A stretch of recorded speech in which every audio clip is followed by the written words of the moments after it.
ಎಲ್ರಿಗೂ ನಮಸ್ಕಾರ. ನಾನಿವತ್ತು ಬಾಳೆ ದಿಂಡಿಂದು, ಬಾಳೆ ಹೂವಿಂದು, ಬಾಳೆ ಹಣ್ಣಿಂದು ಪೊಟ್ಯಾಶ್ ಮಾಡೋದು ಹೇಗೆ ಮಾಡೋದು ಅಂತ ಹೇಳ್ತೀನಿ. ಇದು ಬಾಳೆ ಹೂವು ಕಟ್ ಮಾಡ್ಕೊಂಬಿಟ್ಟು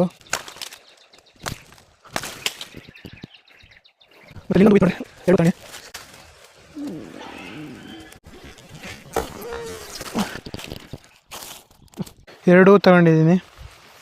ಈಗ ಬನ್ನಿ ಹೇಗೆ ಮಾಡೋದು ಅಂತ ಹೇಳ್ತೀನಿ. ಮತ್ತು ಒಂದು ಡಬ್ಬ ತಗೊಂಡಿದ್ದೀನಿ, ಖಾಲಿ ಡಬ್ಬ.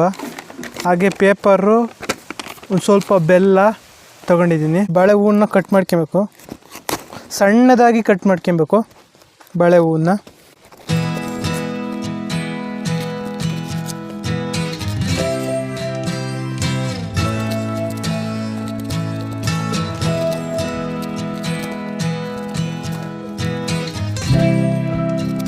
ಈಗ ಸಣ್ಣದಾಗಿ ಕಟ್ ಮಾಡ್ಕೊಬೇಕು. ಸುಮಾರು ಇವೆರಡು ಹೂ ತಗೊಂಡಿದ್ನಲ್ಲ, ಇವೆರಡು ಹೂ ಹೆಚ್ಚು ಕಮ್ಮಿ 1 kg ಬರುತ್ತೆ ಅಂತ ಕೇಳ್ಕೊಳ್ರಿ. ಈಗ ಕಟ್ ಮಾಡ್ಕೊಂಡು ಬಾಳೆ ಹೂವನ್ನ ಈಗ ಡಬ್ಬದೊಳಗೆ ತುಂಬಬೇಕು.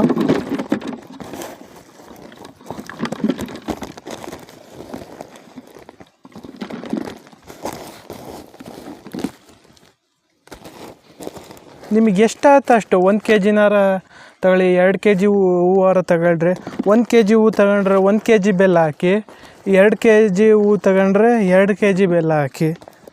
ನಿಮಗೆ ಎಷ್ಟು 5 kg ಹೂವು ಆದರೆ 5 kg ಹಾಕಿ. ನಿಮಗೆ ಎಷ್ಟಾಗುತ್ತಾ ಅಷ್ಟು ತುಂಬಿ ಈ ಡಬ್ಬದೊಳಗೆ ಹಿಂಗೆ ತುಂಬಿ, ಆಮೇಲೆ ಇದಕ್ಕೆ 1 kg ಬೆಲ್ಲ ಹಾಕಿ. ನಾನು ಈಗ 1 kg ಮಾಡಿದ್ದೀನಿ ಅಂದರೆ 1 kg ಬೆಲ್ಲ ಹಾಕ್ತೀನಿ. ನಿಮಗೆ ಸಾವಯವ ಬೆಲ್ಲ ಆದರೆ ಇನ್ನೂ ಸೂಪರು. ನನಗೆ ಸಾವಯವ ಸಿಗಲಿಲ್ಲ, ಈ ಮಾಮೂಲಿ ಬೆಲ್ಲನೇ ಹಾಕ್ತೀನಿ.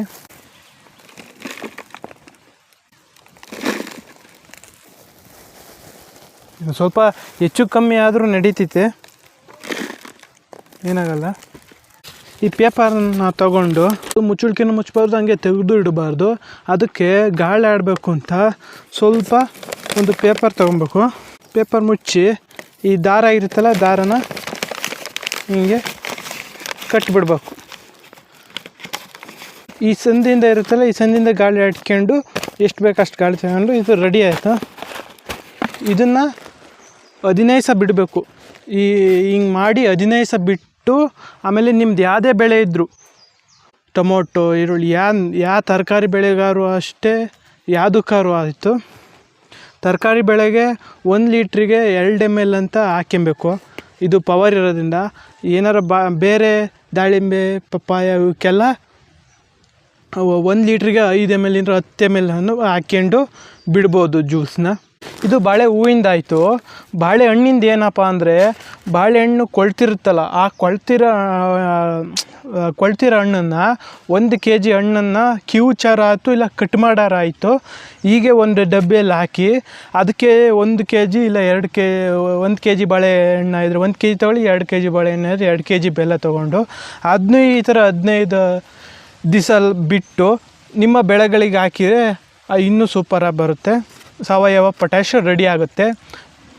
ಇನ್ನು ಬಾಳೆ ದಿಂಡಿಂದ ಏನಪ್ಪ ಅಂದರೆ, ಬಾಳೆ ದಿಂಡಿಂದ ಏನು ಮಾಡ್ಬೋದು ಅಂದರೆ, ಆ ಬಾಳೆ ದಿಂಡೆ ಇರುತ್ತಲ್ಲ, ಮೇಲೆ 4 ಥರದ್ದು ತೆಗೆದುಬಿಟ್ಟು ಒಳಗೆ ಏನು ದಿಂಡಿರುತ್ತೆ, ಬಿಳಿ ದಿಂಡು, ಅದನ್ನ ಸಣ್ಣದಾಗಿ ಈಗೇನು ಹೂ ಕಟ್ ಮಾಡಿದ್ನಲ್ಲ ಆ ಥರ ಕಟ್ ಮಾಡಿ, ಈ ಹೂ ಕಟ್ ಮಾಡಿದ್ದಲ್ಲ ಅದೇ ಥರನ ದಿಂಡನ್ನು ಕಟ್ ಮಾಡಿ, ಅದನ್ನು ಈ ಥರ ಒಂದು ಡಬ್ಬಿಯಲ್ಲಿ ಹಾಕಿ, ಅದಕ್ಕೂ ಬೆಲ್ಲ ಹಾಕಿ, ಅದನ್ನೂ ಒಂದು 10-15 ದಿವಸ ಬಿಟ್ಟು, 15ರಿಂದ 20 ದಿವಸ ಬಿಟ್ಟು ಅದನ್ನು ನಿಮ್ಮ ಬೆಳೆಗಳಿಗೆ ಸಾವಯವ ಪೊಟ್ಯಾಶ್ ಆಗಿ ಕೊಡ್ಬೋದು.